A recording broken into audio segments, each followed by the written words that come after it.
You're listening to the Cyberwire Network, powered by N2K.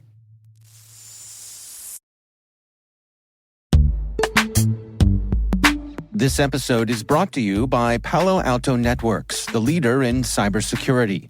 As AI-driven attacks increase, organizations can't afford to have network security that's stuck in the past. Discover how Palo Alto Networks can help you predict what's coming and proactively secure against it with a zero-trust, AI-powered network security platform built to secure whatever, whenever, wherever. To learn more, visit paloaltonetworks.com/network security platform.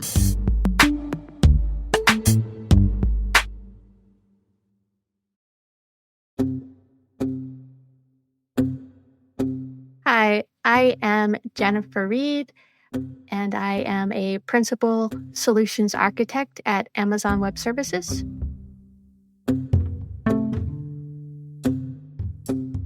When I was in the second grade, we had a career day, and I wanted to be president of the United States. I remember getting my dad's briefcase and trying to dress up fancy. And the reason was that I really wanted to help people and make things better.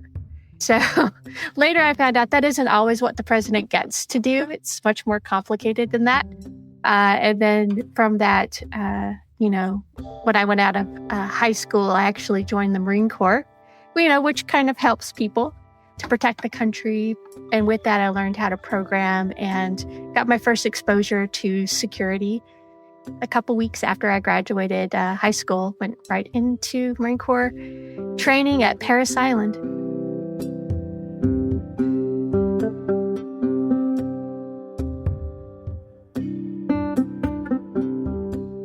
I think the shocking part was when I got out into the fleet, and every single place that I went, I was the only woman, became very, very challenging because that often had baggage associated with it, where there might have been someone before you who had gotten away with something that they wanted to make sure that you wouldn't. So you were often punished because of the actions of someone else other than you, because you're just kind of categorized as, well, you're a woman, so I'm going to punish you because I couldn't punish that other person who got away with something.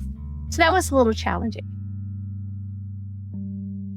At the same time, I'm a person that really loves the technology, so I really loved learning how to troubleshoot things and figuring out how software worked, regardless of if it was something I was formerly trained to do. And that's where I spent a lot of my time, because there was a lot of evolution from the late 90s moving forward into the 2000s.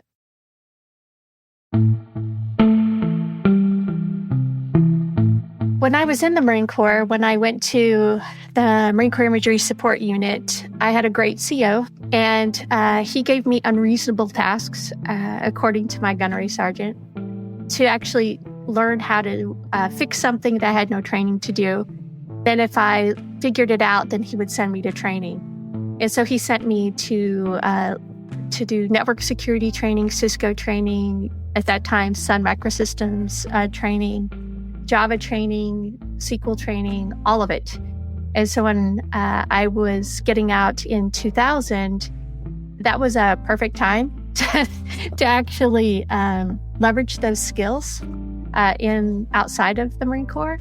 And so because I'd had such a hard time dealing with my first duty station in Okinawa, where it really didn't matter about how well I did. I had a non-commissioned officer that believed that women didn't belong in the military. And so I'd always get the lowest proficiency in conduct marks. When I went to my next duty station, it was like night and day better. But you can never be sure that the next one wouldn't be like that first one. And so if you sign up for a contract, it would be another 3 or 4 years. And I just didn't want to take on that risk. So I decided to take my chances in the commercial space. And so I got out and did programming. I did some COBOL conversion to Java as a consultant, which I had to teach myself. I didn't know COBOL.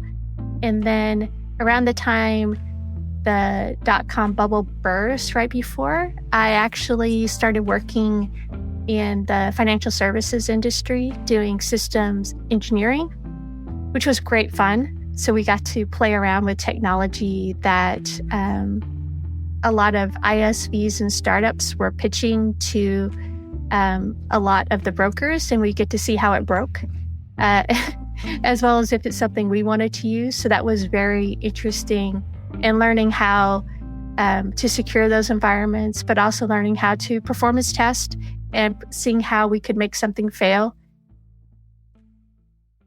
Later, that just kind of evolved, into going back. I got called up in 2003 for the lead up to the war in Iraq.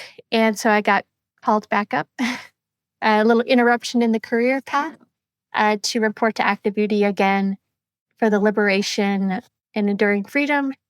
And then when I got out again, I went to be a consultant to help lead a Fortune 500 company with their governed migration into AWS, of all places. And because at that point, from my application development background, I knew you could deploy everything into AWS without having to use the console, everything scripted. And from that, then I was recruited to be a CISO of an ISV. And so because I had that experience both on a system engineering, but also software development and understanding data analysis and data privacy, really helped when I stepped into that role as a CISO to really understand how all of those different things come together, to really understand the risk, to help our software that we were deploying meet our requirements of our customers, but improve that security posture.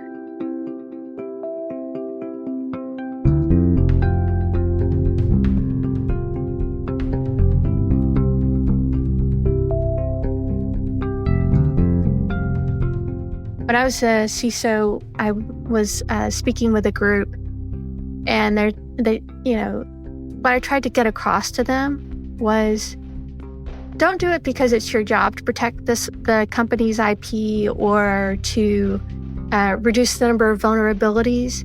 Do it because the fact that your software that you're deploying is a line of defense to protect your grandparents' data, your aunt's data, your mother's data, people that won't be able to get their identities back because they don't understand what happened.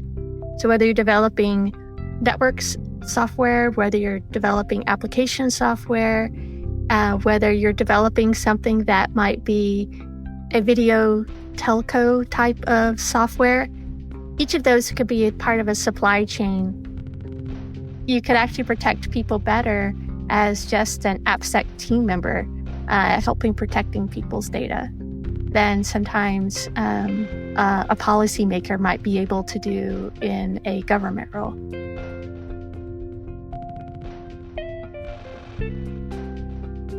I do feel good about the things I've overcome, but I also don't want it to be so hard for the next person, if that makes sense. I don't want them to have those same struggles to kind of overcome any perceptions that someone might have due to their gender or their background.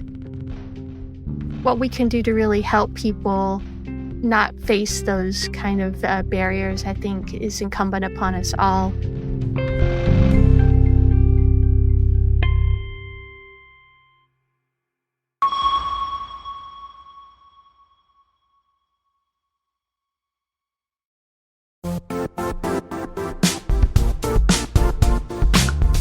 Now, a word from our sponsor, the Johns Hopkins University Information Security Institute, currently seeking qualified applicants for its innovative Master of Science in Security Informatics degree program.